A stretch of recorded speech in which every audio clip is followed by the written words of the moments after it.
Good evening, everyone. I'd like to call to order the November 12th, 2025 meeting of the Fond du Lac City Council. The first item of business is roll call, which is done electronically, and I will declare a quorum present. The next item on our agenda is the Pledge of Allegiance, which is followed by a moment of silent reflection. Please rise. Pledge allegiance to the flag of the United States of America and to the republic for which it stands, one nation, under God, indivisible, with liberty and justice.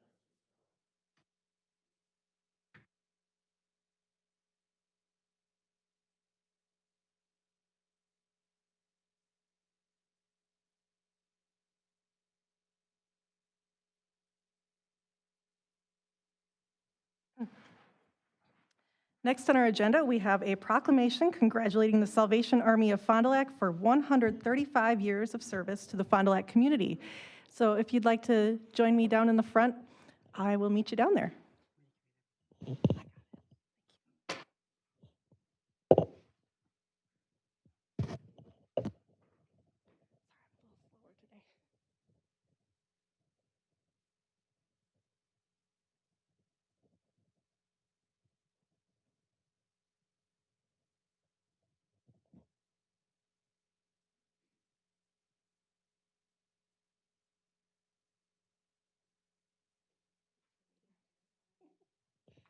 All right, whereas the Salvation Army is an international organization motivated by the love of God and a concern for the needs of all humanity, and whereas the Salvation Army began serving Fond du Lac in 1890 and serves today as a trusted partner in community resilience, an ally offering transformational services that stabilize families, empower individuals, and build a stronger community, from housing retention and addiction recovery to youth support and food security. Their work goes far beyond seasonal assistance. It's a daily commitment to doing the most good. And whereas the Salvation Army of Fond du Lac doesn't just serve the community, it invites the community to serve with them, and from this combined kindness, a hub for transformational services that addresses root causes and build lasting change has emerged. And whereas the Salvation Army of Fond du Lac celebrates its 135th anniversary of service in Fond du Lac with a kindness and kettle campaign to lift up kindness and those doing kind deeds as co-creators of transformational change. Now, therefore, I, Tiffany Brault, President of the Fond du Lac City Council, by my signature affixed, do hereby congratulate the Salvation Army of Fond du Lac for fulfilling its mission of meeting human need for 135 years and designates Fond du Lac as the City of Kindness during the months of November and December, encouraging all citizens of Fond du Lac to join the Salvation Army and Fondy Famous in engaging in acts of kindness that change hearts and lives. Would you like to say a few words? I just want to thank the city for this proclamation, and we hope that it just endeavors others to break out random acts of kindness, because our world could use it right now. So let's make it a kinder community this season. Thank you. So, did you want a picture? Or? That'd be great. Yeah, I just asked Joe or Tricia if we can get a picture for you.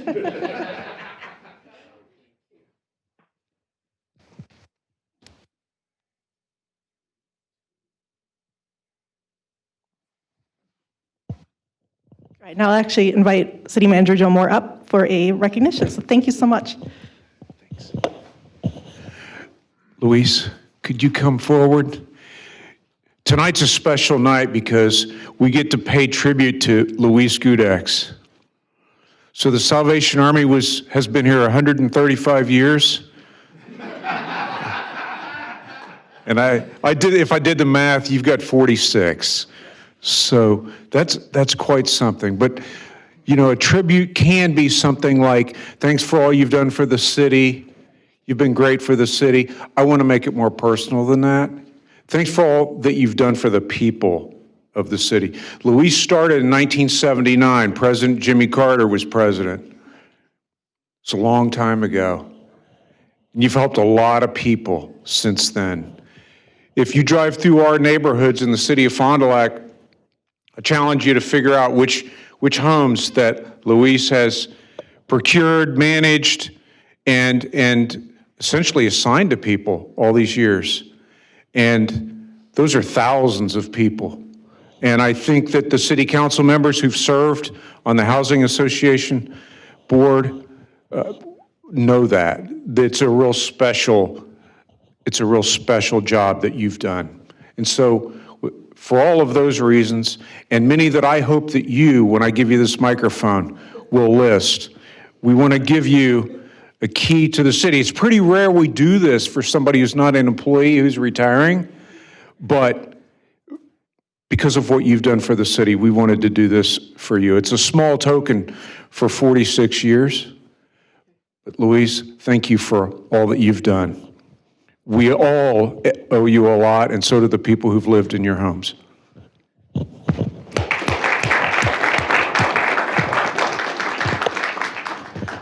I'd like to thank everybody. It's really been an honor and a privilege to work for the Housing Authority and serve as the third executive director for the City Housing Authority and the second executive director for the County Housing Authority. If people don't realize, we have a large impact on our community. We brought in about $7 million last year in revenue for the Housing Authority between the two of them. And that's about $2 to $3 million just in payments to landlords to help people pay the rent.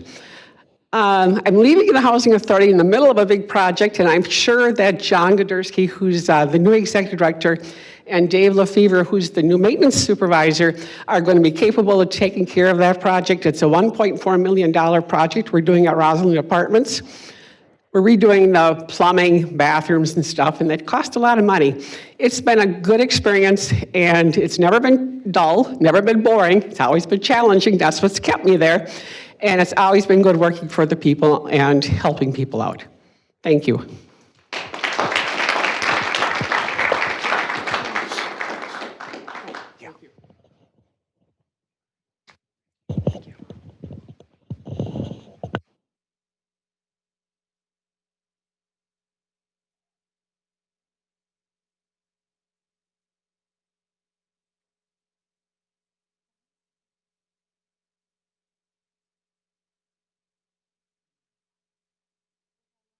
All right, next on our agenda is public hearings, and we have a public hearing on the Fond du Lac Waterworks Water Supply Service Area Plan. So if there's anyone here who wishes to speak for the public hearing on the Fond du Lac Waterworks Water Supply Service Area Plan, you could please step up to the podium right now. I'll ask for a second time if there's anyone who wishes to speak during the public hearing. And for a third and final time, is there anyone who wishes to speak on the public hearing? Seeing none, I will declare the public hearing closed. So we will move on to our consent agenda. The consent agenda finalizes the proposed actions for the meeting. A, October 22nd, 2025, regular council minutes. B, list of claims dated November 5th, 2025. And C, denial of claim, claimant Danielle Rickmeyer. Is there any discussion? Seeing none, I will entertain a motion. Motion by Mr. Godfrey, second by Mr. Heisler. Is there any other discussion? Seeing none, please proceed to vote. And that passes unanimously. Next on our agenda is audience comments. Agenda and non-agenda items. The presiding officer will limit speaking time for non-agenda items to 1 minute and items noticed on the agenda to 5 minutes. And we do have one individual who signed up to speak. We have Donna Richards, who wishes to speak on the budget.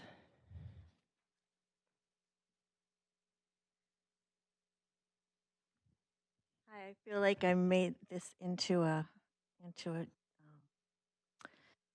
tradition, so I want to continue that tradition. It'll just take a minute or two this time because you've heard it all before. Excuse me, Donna, could you speak up a little bit? We're having trouble hearing you up here. Sorry. Won't bend far enough. Okay. So just a Thank few you. things. Things I'm happy about. I'm happy that the abatement of lead pipes continues in a regular and accelerated fashion. I'm very pleased at the properties that the city has picked up over the years to begin to redevelop, which is a really key piece of housing and redevelopment. And I'm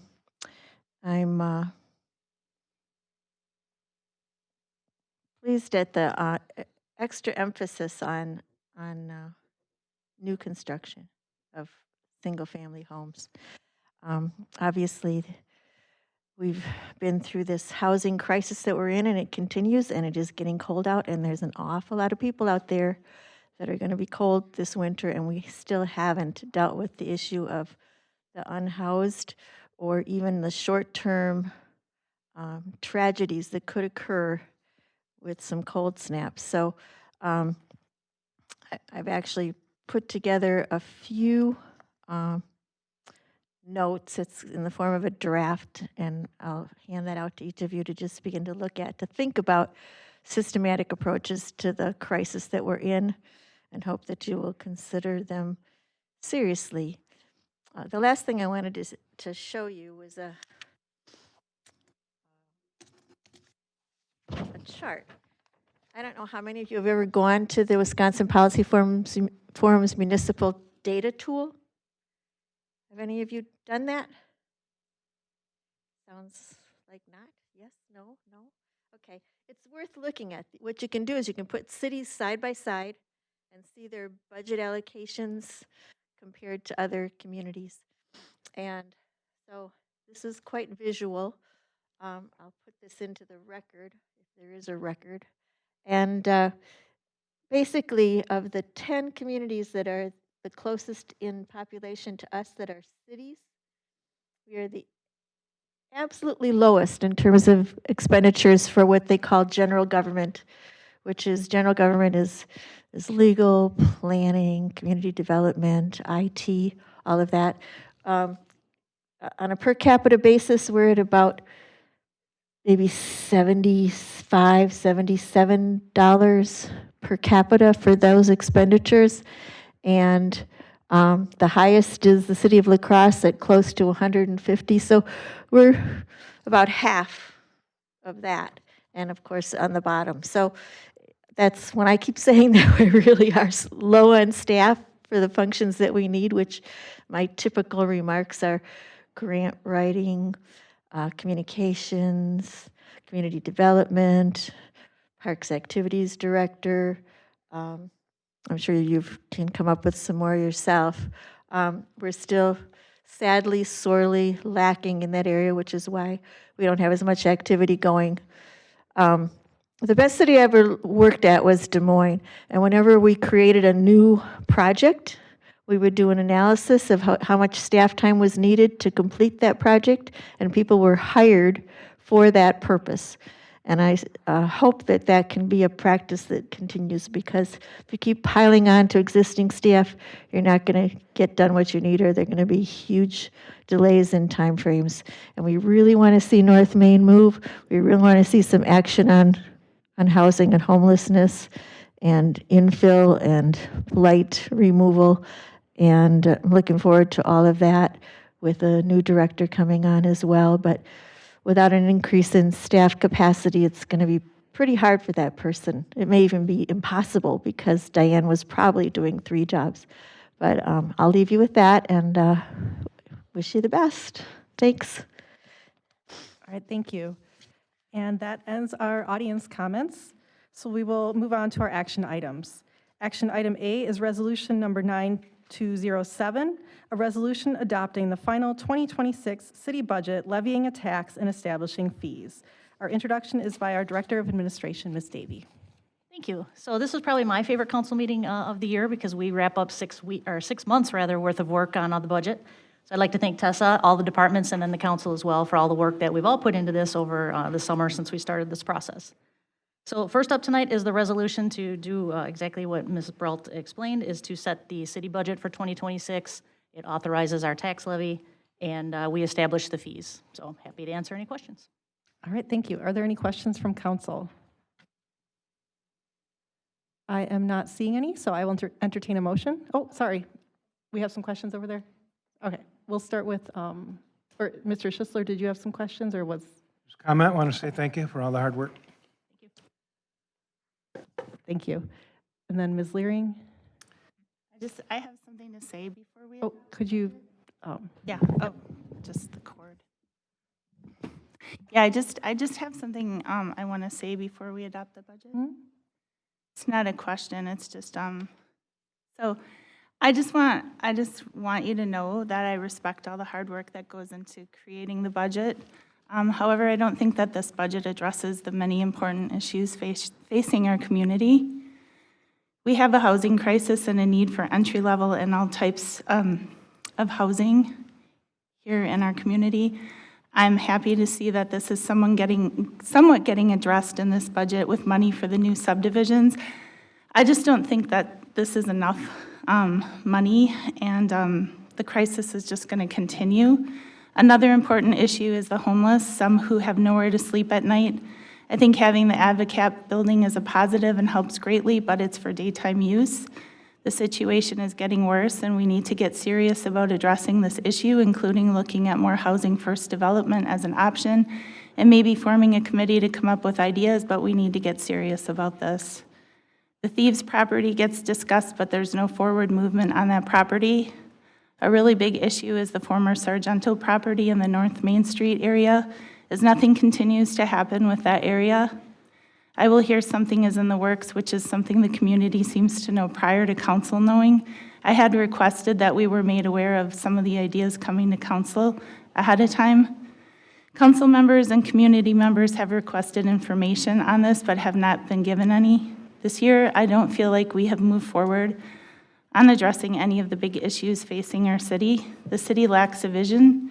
We need a vision for the city, which would also help grow this city. North Main Street could be that vision, or the Riverwalk that gets mentioned. Either way, the city needs assets to bring people in to stay at our hotels, spend money in our businesses, and draw people to want to live here. The city is replicating services, and business owners are expressing concerns as they feel the city is not on their side. We need to encourage new and different businesses to want to do business here, and encourage the ones that are here to enjoy doing business here. Our budget does not address these issues, so I cannot support the budget. Thank you. Mr. Moore, if you don't mind, I guess I'd like to see if you have anything that you could address in Ms. Learing's statement there.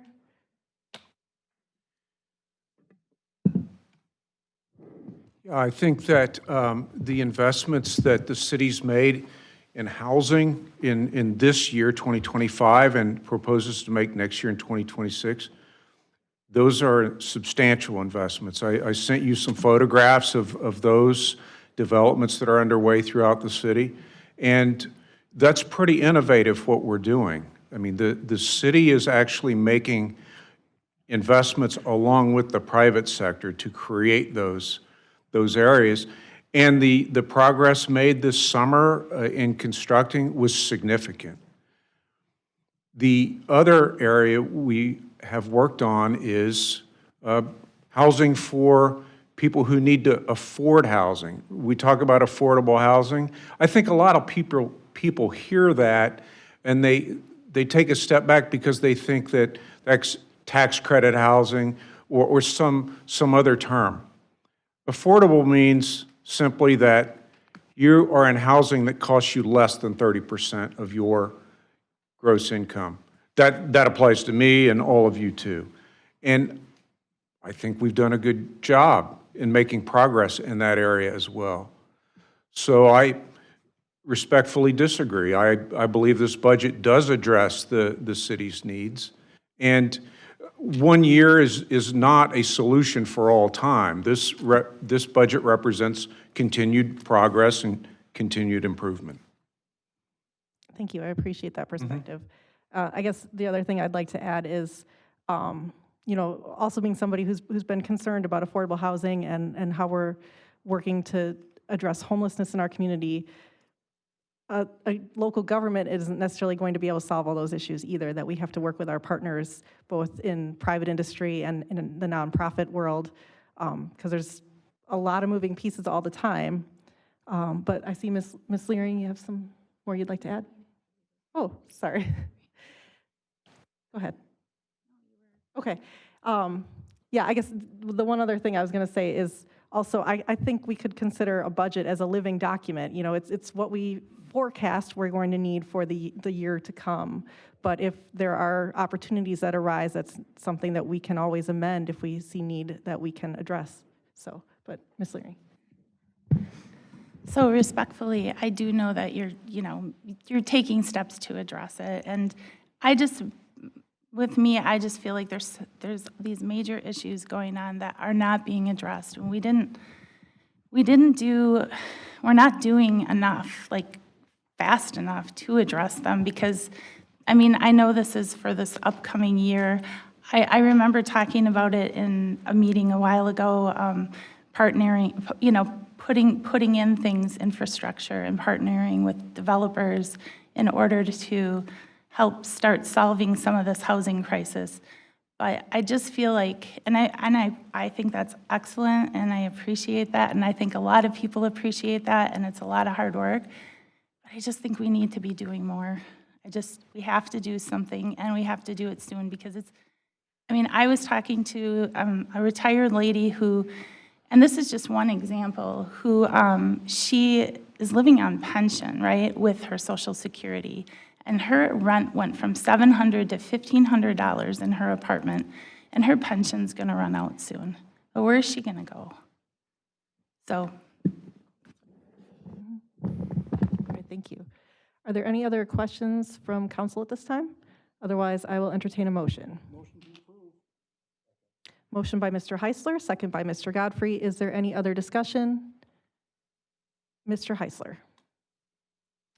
Thank you, President Brault. Just want to say thanks again to all the staff. It's a really tough job to do to make this document work.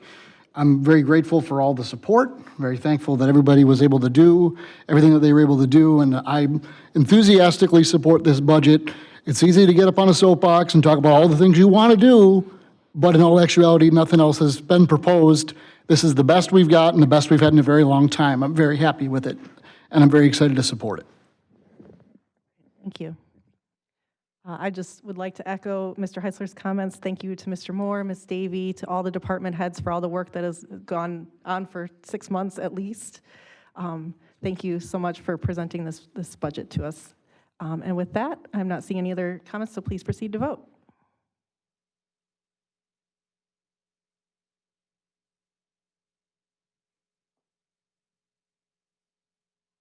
And that passes with 6 in favor and Ms. Leering voting nay. Item B is resolution number 9208, a resolution approving the proposed 2026 through 2030 capital improvement plan. Again, our introduction is by our Director of Administration, Ms. Davy. Thank you. So yes, this approves the 5-year capital improvement plan that we put together. The Plan Commission has reviewed this and done their work on the projects that are related to city property and city buildings, and they also recommend approval of the plan for the 5 years. So happy to answer any questions. All right, thank you. Are there any questions from council? Seeing none, I will entertain a motion. Motion by Mr. Mullins, second by Mr. Heisler. Is there any discussion? Seeing none, please proceed to vote.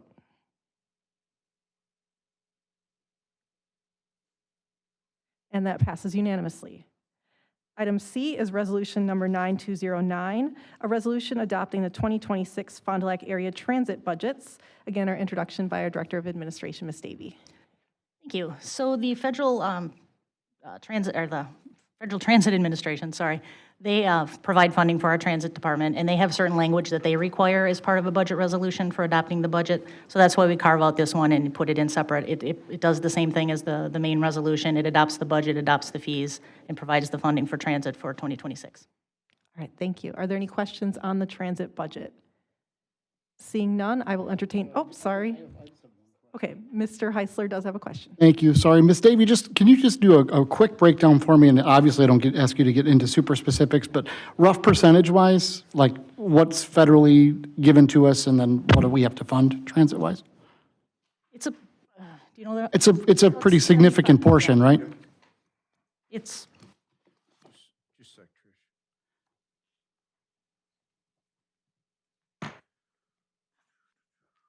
While you're digging for that, I guess I'll ask you why I'm asking that question as a follow-up.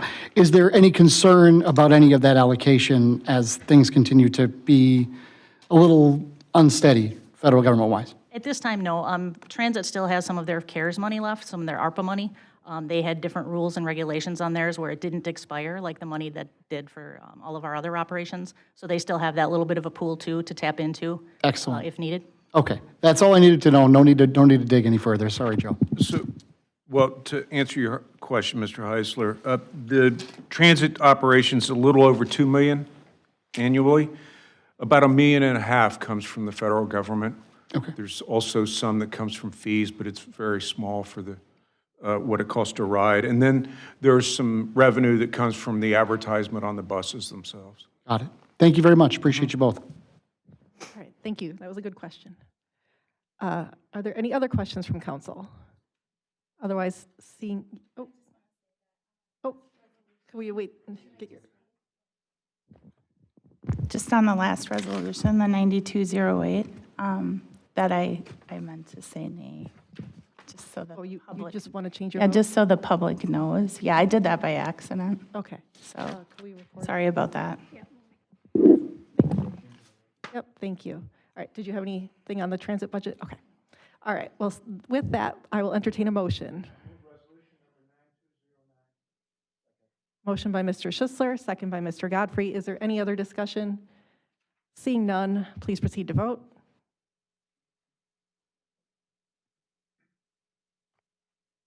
And that passes unanimously. Item D is resolution number 9210, a resolution declaring official intent to reimburse expenditures from proceeds of borrowing. Introduction is by our Director of Administration, Ms. Davy, once again. So the next three resolutions all accomplish the same thing. One is related to our general capital projects, one is for our water projects, and then the other one is for our wastewater treatment projects. So what this does is, you know that we just recently did our borrowing. We typically do that in the fall of the year.